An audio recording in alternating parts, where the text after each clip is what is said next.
नमस्कार दोस्तों, हमारे इस चैनल पर आप सभी का स्वागत है। अगर आप भी भगवान श्री कृष्ण के भक्त हैं, तो कमेंट में जय श्री कृष्ण जरूर लिखें। आशा करते हैं आपको वीडियो पसंद आएगी। तो चलिए शुरू करते हैं। दोस्तों, मैं आज आप लोगों को यह बताऊंगा कि कौन से पुरुष को चरित्रहीन स्त्री मिलती है। हम सब अपने जीवन में यही चाहते हैं कि अगर हमारा शादी विवाह हो तो हमें चरित्रहीन स्त्री ना मिले, लेकिन जाने अनजाने में हमें चरित्रहीन स्त्री मिल जाती है। वही हम जानेंगे कि आज के कौन से पुरुष होते हैं जिन्हें चरित्रहीन स्त्री मिल जाती है। चैनल को सब्सक्राइब जरूर कीजिए। अगर वीडियो पसंद आए तो एक लाइक जरूर कीजिएगा और कमेंट बॉक्स में जय श्री नारायण लिखकर परमात्मा को अपना आभार व्यक्त करें। बहुत समय पहले की बात है। किसी गांव में 3 भाई रहा करते थे।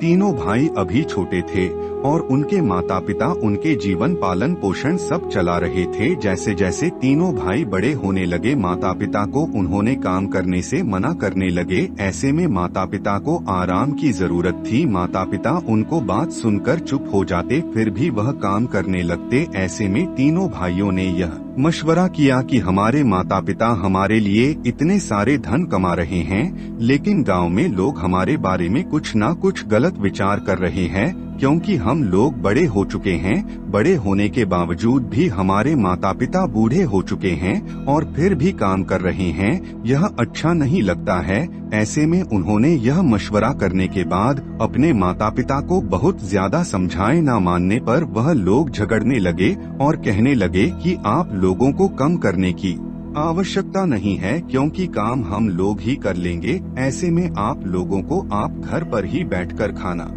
है, सिर्फ आप लोग अपना जीवन आराम करके ही व्यतीत करो, नहीं तो गांव के लोग हमें अच्छा नहीं कहेंगे। ऐसे में अपने बेटे को बात सुनकर माता पिता चुप हो गए और उसे दिन से उन्होंने काम करना है बंद कर दिए। धीरे धीरे लड़के पैसे कमाते जाते, उनके धन संपत्ति में बढ़ोतरी होती। एक समय आया जो तीनों में से जो बड़ा भाई था उसकी शादी हो जाती है। शादी होने के बाद उनके घर में एक बहू आती है। बहू सबको ख्याल रखती है। सब बहू को पाकर बहुत खुश होते हैं। दिन पढ़ने दिन समय करता चला गया। अब दूसरे बालों को भी शादी होनी थी, उसके भी बहू आ चुकी थी। लेकिन जो छोटा लड़का था उसकी उम्र उतना ज्यादा नहीं हो चुकी थी कि उसके भी बहू घर में आए। ऐसे में उसके माता पिता उसे पर और ज्यादा ध्यान देते और उसे हमेशा यह पूछते कि बेटे तू कैसा है, तेरी तबीयत ठीक है या नहीं है, उसका ख्याल वे लोग बहुत अच्छे से रखने। और समय के साथ साथ वह भी लड़का बड़ा होने लगा। माता पिता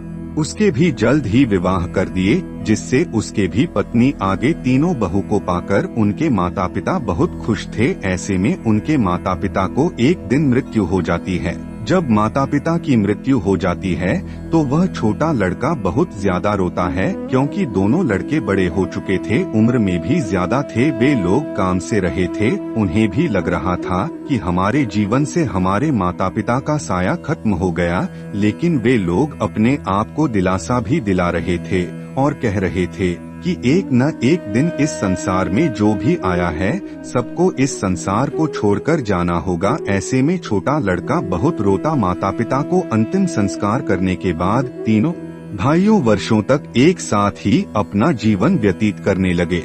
कहाँ जा रहे हो तुम, गुस्से में लग रहे हो, वह कहने लगा कि फकीर बाबा मैं मरने जा रहा हूँ। फकीर बाबा कहने लगे कि बेटे क्यों मरने जा रहे हो, आखिर तुम्हारा क्या कसूर है, तुम्हारे साथ क्या हुआ कि तुम मरने जा रहे हो। वह कहने लगा कि फकीर बाबा मैं क्या बताऊँ, मेरी भी एक दुनिया थी, मेरा भी एक हंसता खेलता परिवार था, वह बिखर गया। मैं ही अपने ही गलती की वजह से मैं अपने पत्नी को छोड़ दिया, बच्चों को मृत्यु होते हुए देखा, मैं गैर स्त्रियों को चक्कर में पड़कर संबंध बनाने की वजह से मैं अपने आप को ही बर्बाद कर लिया। आप ही बताइए कि मैं इस दुनिया में क्या करूँगा। फकीर बाबा कहने वालों की बेटे यह क्या कह रहे हो, तुम तो अच्छी अच्छी बात भी कर रहे हो, समझदारी वाले बात भी कह रहे हो, फिर भी तुम गाड़ी स्त्रियों से संबंध कैसे बना सकते हो, आखिर तुम्हारे साथ ऐसा कैसे हो सकता है।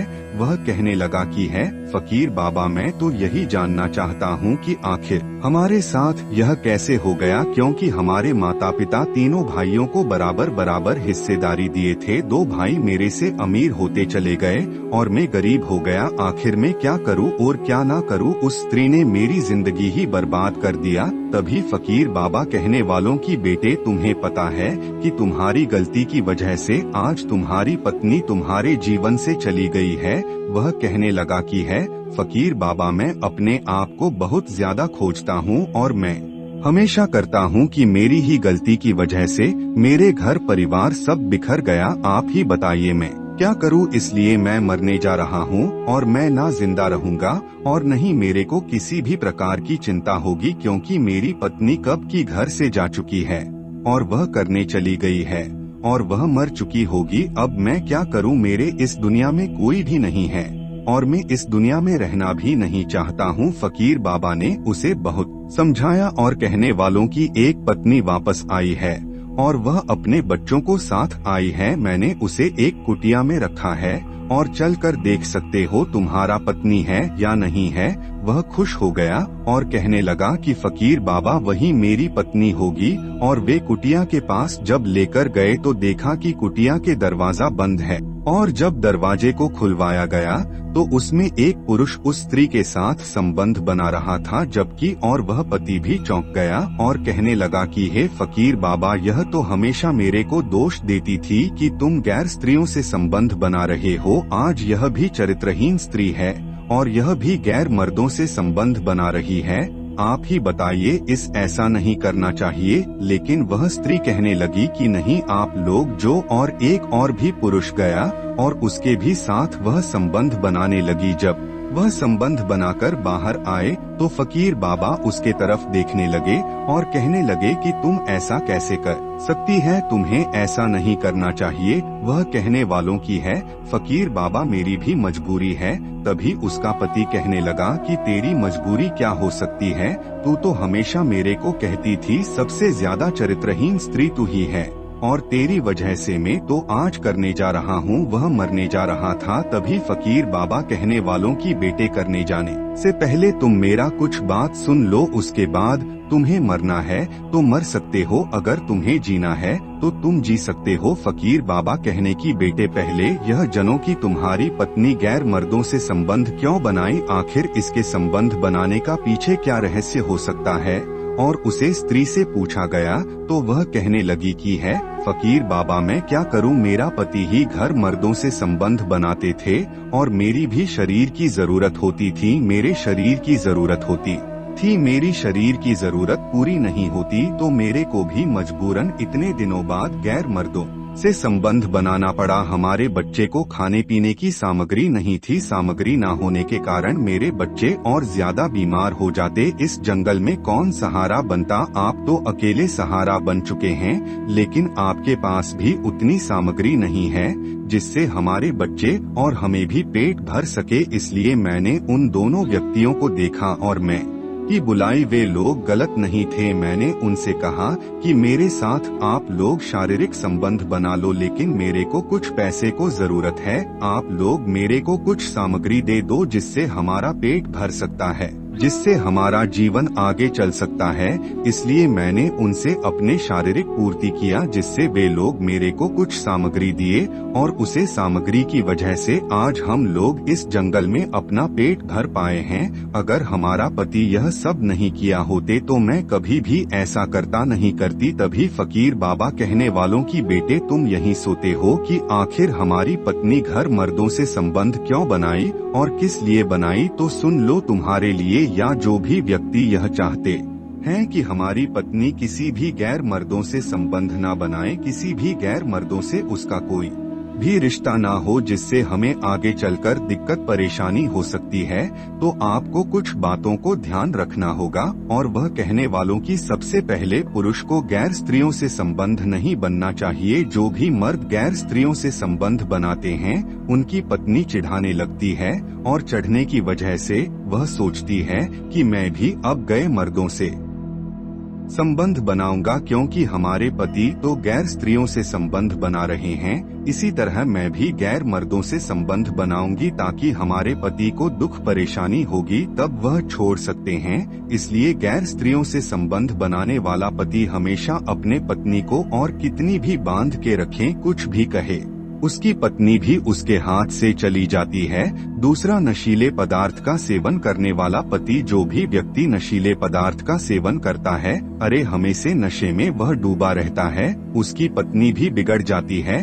कैसे बिगड़ जाती है? क्योंकि वह नशीले पदार्थ का सेवन करके जब घर वापस आता है तो हमेशा गुस्से में होता है और हमेशा नशे का पदार्थ करने से उसकी शारीरिक क्षमता कम हो जाती है और वह बर्बाद हो जाता है, जिसकी वजह से उसकी पत्नी भी उसके हाथ से चली जाती है। और तीसरी बात, यह पैसे न कमाने वाला कोई भी पति पैसा नहीं कमाता है और उसके घर में पैसे की कमी होती है। मजबूरी में उसकी पत्नी गैर मर्दों से संबंध बनाने लगती है, गैर मर्दों से वह पैसे मांगने लगती है, जिससे वह पत्नी बिगड़ जाती है और यह कहा जाता है कि वह पत्नी चरित्रहीन बन चुकी है।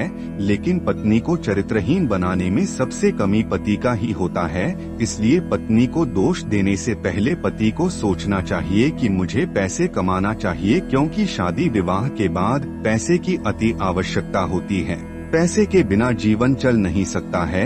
पैसा हर एक मौके पर काम आता है और पैसा कमाना इंसान के लिए बहुत जरूरी है। और चौथी बात यह है कि गाली देने वाला जब भी कोई पति आता है और अपनी पत्नी को बिना गलती के गाली देता है, पत्नी उससे नाराज हो जाती है, उसे तंग हो जाती है। और पांचवी बात यह है कि माता पिता से झगड़ते रहना। बहुत सारे मर्दों में यह देखा गया है कि उसके माता पिता उसे मना करते हैं और करते हैं, बेटे तुम्हारे पत्नी में गलती नहीं है, फिर भी वह अपने माता पिता को बात को नहीं समझते हैं और अपने पत्नी के बदले में माता पिता से लड़ने लगते हैं और कहने लगते हैं कि तुम लोग ही हमारी पत्नी को बिगाड़ चुके हैं। ऐसे में अपने माता पिता को बात को ध्यान रखना चाहिए, क्योंकि हमारे माता पिता हमसे ज्यादा दुनिया देखे हैं, जिसकी वजह से माता पिता कभी कभी गलत हो सकते, लेकिन हमेशा के लिए वह गलत नहीं हो सकती।